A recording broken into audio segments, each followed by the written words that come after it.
وبنبتدي يوم جديد، شمس تنور كل بيت، نهاركم سعيد بابتسامة تجعل الخير والرزق يزيد. صباح الفل، صباح الهنا، وحشتوني جدا جدا جدا من الفيديو اللي فات. يا رب كده تكونوا بأحسن صحة وأحسن حال.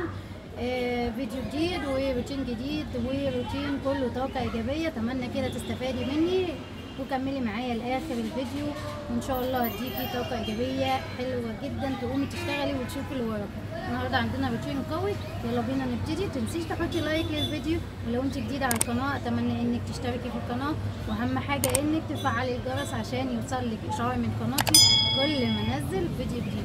يلا بينا نبتدي يومنا ونبتدي روتيننا. وانا فطرت وبشرب القهوه اهو في البلكونه في هدوان بال كده وحال ويلا بينا نبتدي نشوف يومنا النهارده هيبتدي بجد. وحشتوني جدا جدا من الفيديو اللي فات. عايزه اقول لكم ما بين كل فيديو وفيديو بتوحشوني جدا، وبستنى تعليقاتكم الجميله. لو طول انزل لكم فيديو كل يوم انزل، بس ما بقدرش غصب عني، يا دوبك بقدر بس انزل لكم ما بين يوم ويوم، فسامحوني معلش. لو الدنيا بقيت متاحه معايا والدنيا بقيت كويسه معايا هحاول انزل لكم كل يوم فيديو. فبتوحشوني جدا جدا. وتعالوا بقى نسلم على حبايب قلبي، اذا كنتوا بقى بتتفرجوا عليا الصبح او بالليل حسب التوقيت اللي بتشوفوني فيه. تعالوا نسلم على حبايب قلبي، متابعيني الجمال اللي بيسيبولي دايما تعليقات، واللي بحب اقول اسمائهم في كل فيديو. احب كده اقول اول واحده متابعاني وبتستنى الفيديوهات بتاعتي مرمر حبيبه قلبي. وحشتيني يا مرمر انتي وكل اللي متابعيني. تعالوا بقى نقول اسمائهم: ام مريم حبيبه قلبي، وداليا من السعوديه، وسوسة عادل من سوريا، وام باسم، وكوكي، وحسنه، ونرمين روماني، وياسمين، وماجي، وحنون، ومريم من المغرب، وجرجس اشرف. بس جرجس اشرف دي واحده مش واحد، بس الاكونت بتاعها مكتوب باسم واحد، او جوزها تقريبا، اخوها، مش عارفه.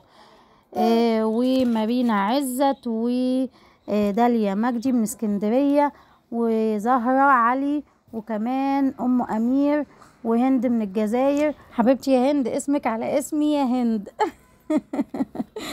اهلا بيكم واهلا بالدول العربية كلها اللي متابعيني. ربنا يخليكم ليا ويديمكم نعمة في حياتي، ويجبر بخاطركم زي ما بتجبروا بخاطري. لو عايزين تكملوا جبر الخواطر تحطوا لايك اول ما تشوفوا الفيديو، وكل اللي عايز اذكر اسمه في الفيديو يكتب لي تعليق ويكتب لي اسمه، لاني اليوتيوب ما بيجيبش الاسم دلوقتي، بيكتب يوزر كذا فما بيجيبليش الاسم. فتكتبي لي التعليق وتكتبي لي اسمك جنبه عشان اذكر اسمك في التعليقات. حبايب قلبي، تعالوا بقى نشوف النهارده هنعمل ايه وعملنا ايه وهنسوي ايه. بصوا حبايب قلبي، انا دخلت كده اول حاجه على الغسيل، كنت لماه وكان عايز يتطبق. اتعودي ما تعمليش بقى ايه، انا ساعات مش على طول متعوده ان انا اول ما اشيل الغسيل بطبقه على طول. لو شلته وركنته بسهى عنه خالص وبنساه. فالغسيل ده كنت لماه بالليل فسيت عنه خالص، صحيت بقى الصبح وزي ما شفتوا كده مسكته وطبقته وحطيت كل حاجة مكانها في الدولاب.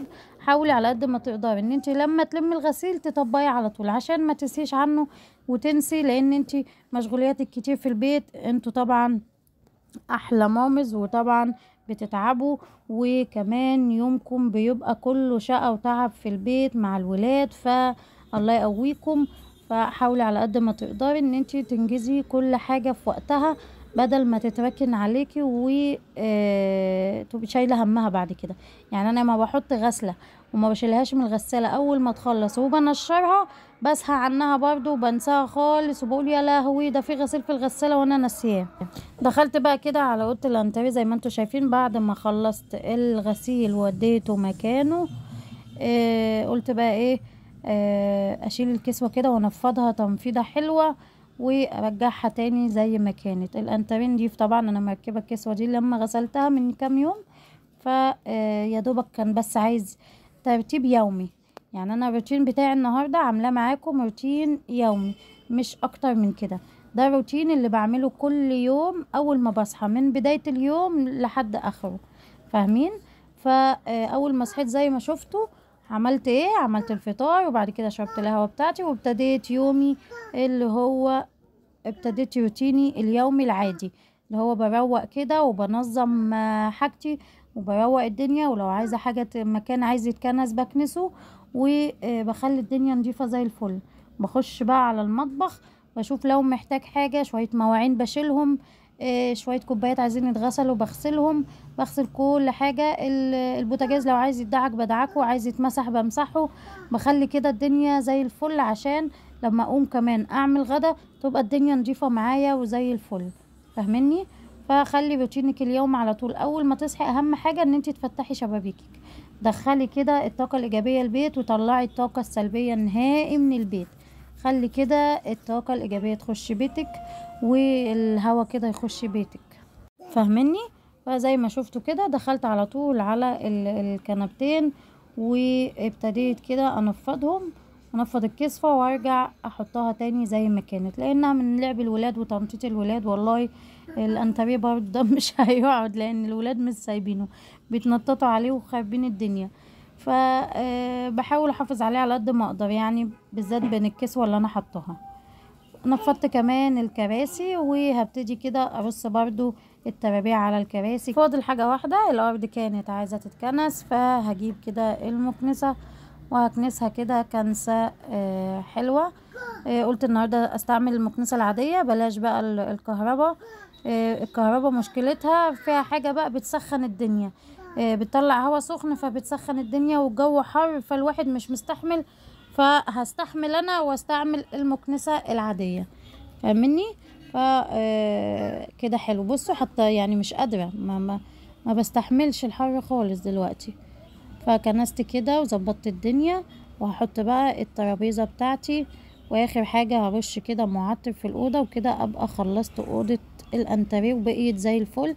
تعالوا نخش على أوضة الأطفال، شايفين منظرها؟ هي عايزة برضو تترتب وتتروق، ونفتح كده الشباك ونهوي الدنيا. تعالوا نشوفوا هنعمل ايه. ووصلتي بقى معايا في الفيديو لحد هنا حطي لايك لاختك. فتحت كده الشباك وقلت بقى ايه، اهوي الدنيا واطلع كده زي ما قلت لكم الطاقه السلبيه من البيت. هلم بقى الهدوم وهطبقها وهحطها في الدولاب، واخر حاجه هرتب كده السراير وهنفضها كده تنفيضه حلوه. بعد كده اكنس الارض والم الدنيا زي ما انتوا شايفين بالشكل ده. زي ما قلت لكم روتين يومي، فبلم كده الدنيا خفيف خفيف، لان انا كنت مروقه قبليها بيوم ومظبطه الدنيا. والملايات دي كنت فرشاها معاكم في الفيديو اللي فات، فنضيفه زي الفل. فمش محتاجه انها تتشال، يا دوبك بس هروقها وهظبطها كده وهرجع افرشها تاني بالشكل ده زي ما انتوا شايفين. انتوا عارفين بالذات برضو الولاد ما بيخلوش حاجه، فربنا يخليهم لي. فلازم كل شويه ايدي في الشقه، يعني ما اكون لسه عامله الاوضه برجع ما كملش ساعه ساعتين بتلاقوني عملتها تاني. مفيش حاجه بتقعد صدقوني. داخلين بقى على المدارس، خلاص كلها شهر والمدارس تهل علينا اقل من شهر كمان. فهنبتدي بقى ان شاء الله الايام اللي جايه روتينات قبل المدارس، وهنشوف برضو هنجيب ايه للمدارس، لان انا عندي بقى الاتنين دلوقتي في المدرسه. جاستن بقى في كي جي 2، وعندي فيلو داخل تالتة. فهننزل كده مع بعض ان شاء الله نشتري الحاجات اللي ناقصه بتاعه المدرسه، وهنجيب شنطه لجاستن، و هنجيب لهم بقى اللانش بوكس، وهنجيب لهم برضو الازايز اللي يشربوا فيها. هنظبط كده الدنيا مع بعضينا ان شاء الله. هوريكم جبت ايه وعملت ايه، وان شاء الله تابعوا معايا الفيديوهات هتعجبكم. او كمان لو في اي معلومة او اي حاجة بستفاد منها بحب افيدكم بيها، عشان يعني او حاجة حصلت معايا ما تحصلش معاكم، يعني فاهميني؟ بس كده. فان شاء الله كمان الفيديوهات اللي جاية حلوة. خلاص كده نفضت كمان السرير التاني وروقته وظبطت كده الدنيا. فاضل بقى ان انا اشيل السجاد كده وانفضه واكنس الارض كنسة برضو خفيفة كده، وارجع افرشه تاني. الدنيا زي الفل عندي. لو ركزتوا كده بره عندي في الطرقة السجادة مش شالة. ليه؟ هقول لكم ليه. القصة كالاتي، ان انا اول امبارح ماسيو كان بيلعب على السرير، فرجله اتكعبلت في الملاية، فاتخبط يا عيني في حرف السراحة. لما اتخبط في حرف السراحة اتعور في دماغه، فلما اتعور طبعا صورة وعيط وخرب الدنيا. وبعد كده لقيته وشه صفر، وبعد كده لقيته رجع. لما رجع فين؟ رجع على السجادة بتاعة الطرقة. فطبعا غسلتها كده غسلة خفيفة، مش اللي هي الغسلة اللي هتتغسل، لسه هغسلها تاني. وسايباها على السور تنشف، وبعد كده هغسلها معاكم وهنضفها ان شاء الله. فشايله السجاده بسبب كده. انا ما بحبش اشيل السجاد، لاني الولاد عندي على طول ايديهم بيبقى فيها ميه، في عصير، اي حاجه بيقلبوا في الارض فيتزحلقوا يتخبطوا على طول. فعلى طول بخلي الدنيا مفروشه عندي بسبب كده. فهحاول بقدر الامكان ان انا برضو اغسلها واخلصها عشان افرشها تاني. مش عايزه افرش الجديده سايباها للعيد ان شاء الله علينا وعليكم بخير، ربنا يدينا العمر. خلصت خلاص الأوضة، وهرش بقى المعطر بتاعي كده زي ما انتوا شايفين، والأوضة كده بقت زي الفل. تعالوا شوفوا المنظر النهائي بتاعها. وكمان نطفي كده النور ونطلع بقى نسيبها كده تدخل لها الشمسية من حتة الشباك المفتوحة الصغننة دي. شايفين الحتة المفتوحة الصغننة دي بتدخل شمس عندي والله. فهطفي النور واسيبها كده بقى ايه الشمس كده تخش لها. بصوا الأوضة رايقة كمان وجميلة ازاي. تعالوا بقى نخش على المطبخ ونشوفوا هنعمل ايه في المطبخ. النهاردة مش هنعمل غدا مع بعض، النهاردة هنعمل حاجة نفطر بيها نتعشى بيها، الولاد ياكلوا منها في اي وقت. تعالوا نشوفوا هنعمل ايه. جبت الخلاط بتاعي وهبتدي كده احضر 3 بيضات. تمام، لازم يكونوا بدرجة حرارة المطبخ. يعني انتي لو حطاها في التلاجة طلعيها قبل التلاجة بشوية، عشان احنا هنعمل كيكة بس حلوة قوي، وعشان ما تهبطش منك. سبب من الاسباب اللي بيخلي الكيكة تهبط منك، واحد من اسبابهم ان الحاجة بتبقى متلجة. لا، طلعي الحاجة وخليها بدرجة حرارة الغرفة، هتخلي لك الكيكة ما تهبطش منك وتطلع وتديكي نتيجة كويسة. حطيت ايه؟ حطيت 3 بيضات، حطيت كيس فانيليا، حطيت معلقة خل كبيرة، حطيت كوباية لبن، حطيت كوباية سكر. هحط ايه تاني؟ هحط معلقتين سمنة. لو مش بتحبي معلقتين السمنة حطي نص كوباية زيت، يا دي يا دي، بس انا بحب احط السمنة بتدي طعم احلى من الزيت. فانا هنا حطيت معلقتين سمنة ونزلت كمان بمعلقتين زيت كده يدوا طعم. تمام كده خلاص. دول اللي حطيناهم في الخلاط، مش هنعمل حاجة تاني في الخلاط. هنضربهم مع بعض ضربة كويسة لحد ما يدينا اللون الابيض زي الفل. تعالوا بقى نجيب البولة بتاعتنا ونشوف هنعمل ايه. هجيب اول حاجة كوباية دقيق. بحب انخل الدقيق عشان برضو بيخلي الكيكة بتاعتي هشة وحلوة جدا. نخل الدقيق، لو تعرفي تنخلي مرة و2 يبقى حلوة قوي. تمام، انا هعمل 2.5 كوباية دقيق. ادي تاني كوباية انا بنخلهم اهوت. وهحط اخر حاجة معاكم نص كوباية الدقيق. لسه كده معاك كوباية تانية اهو. ركزي في المقادير او اكتبيها في ورقة وهتطلع معاكي ناجحة وجميلة جدا. هحط بقى اخر حاجة نص كوباية، وهنزل عليها كمان عشان برضو تديني هشاشة وتبقى طرية وجميلة. معلقة كبيرة او معلقتين كبار نشا، اللي يعجبك، يا معلقة يا 2. تمام خلاص كده نخلت الدقيق كويس جدا. عايزه اقول لكم كان في دقيق مكلكع انا فركته بايدي، فلازم تنخلي الدقيق. تمام، احط بقى بعد كده كيس بيكنج باودر كده حلو. بحب استعمل كيك شيف، بيدي نتيجه حلوه احسن من الاخضر دوت العادي. وبعد كده نزلت برشه ملح. كده المكونات الجافه بقت جاهزه معايا، وكمان المكونات السايله ضربناها في الخلاط وكمان بقت جاهزه معايا. تعالي نخلط الليله دي مع بعضيها. جيبي الويسك بتاعك وتبتدي تقلبي كويس. اهم حاجه تخلطي المكونات كويس مع بعض عشان ما يبقاش فيه دقيق مكلكع ولا حاجه وتطلع معاكي نيه ومش حلوه. تمام، قلبي كويس جدا. ولو انتي عندك مضرب بيض اشتغلي بيه، هيبقى احسن بكتير. يعني انا عندي، بس انا ايه مش مستاهله، يعني بايدي سهله جدا. فاهميني؟ هضرب كده كويس جدا لحد ما تديني القوام اللي هتشوفوه دلوقتي. اهم حاجه تضربه كويس جدا. القوام بيبقى ولا تقيل قوي ولا خفيف قوي، بيبقى سمكها وسط اهو. بصوا سمكها اهو. وبقت مفيش حاجة مكلكعة معايا خالص، وكده بقيت جاهزة تماما. خلاص هحطها بقى على جنب، ونجيبوا الصينية بتاعتنا. بعمل ايه بالصينية بتاعتي؟ هتأكد تماما ان الدنيا بقيت تمام اهي. خلاص كده بقيت تمام. هحطها بقى على جنب، وهجيب الصينية بتاعتي. هحط ايه في الصينية بتاعتي؟ هحط سمنة وهحط دقيق.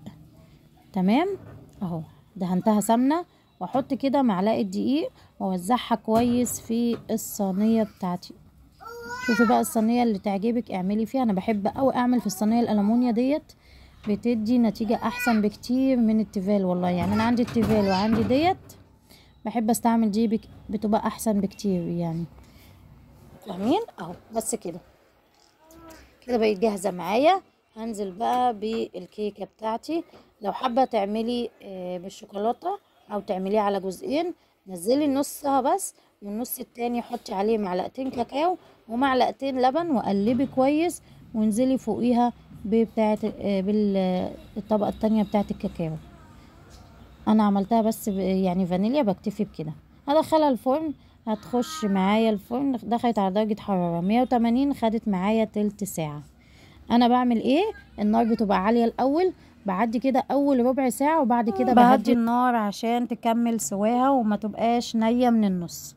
وده شكلها بعد ما طلعت. بصوا جميلة جميلة جميلة. اول ما تبرد تماما، انا برضو ما استنيتش لما بردت، هتبتدي كده تطلعيها من الصينية. بصوا بقى، هبتدي انا كده اعملها من يعني هقلبها، وهوريكم دلوقتي ولا لزقت ولا حصل لها اي حاجه، وطالعه جميله وزي الفل. كنت مشغله الكاتل طبعا لاني كنت هعمل شاي لان ده كان عشاء يعني، فاهمين؟ مش خلاص كنا اتغدينا وخلصنا غدا وظبطنا كده الدنيا، فدي عشاء يعني. قلت برضه اعملها للولاد لان الولاد عندي بيحبوا الكيكه، فتلاقي كده داخلين طالعين ياخدوا حته كيكه من العلبه. اهم حاجه كمان ان انتي اتعودي ان انتي ما احنا في حر، فعشان ما تبص منك وهي بره، حطيها في علبه واقفليها كويس وحطيها في التلاجة، مش هيحصل لها اي حاجه، وهتطلع معاكي. تطلعي الحته بحتتها هتطلع طريه معاكي وجميله. فما تحطيهاش كده في التلاجة، لا حطيها وغطيها تماما، يعني العلبة تكون محكمة. تيجي تطلعي كده، تطلعي الحتة تطلعيها طرية وجميلة معاكي. تعالوا كده اوريكم الكيكة بعد ما اتعملت وطلعتها هشة وطرية وجميلة جدا. وعايزة اقول لكم انا نفسي كان نفسي فيها. بصوا كانت سخنة ومش عارفة امسكها، كان نفسي فيها بصراحة، فما صدقت بصراحة عملتها. عملت كده كوباية شاي جنبيها واكلتها بقى بالليل كده وانا قاعدة بتفرج على فيلم بالليل. بصوا جميلة ازاي، مفرغة وحلوة قوي وطرية وهشة. جميلة جميلة جميلة. جربوها وهتعجبكم قوي. وجربي مرة واتنين وتلاتة. باظت منك اول مرة، تاني مرة هتطلع معاكي حلوة. ما تيأسيش، وانتي ست شاطرة ومفيش اشطر منك. اهو كلنا كنا الاول ما بنعرفوش نعمله، واتعلمنا واحدة واحدة لحد ما طلعت الحاجة معانا زي الفل كده وزي العسل. ادي شكل الكيكة بتاعتنا. يا رب الفيديو يكون عجبكم ويكون خفيف عليكم. استنوني في فيديو جديد واسيبكم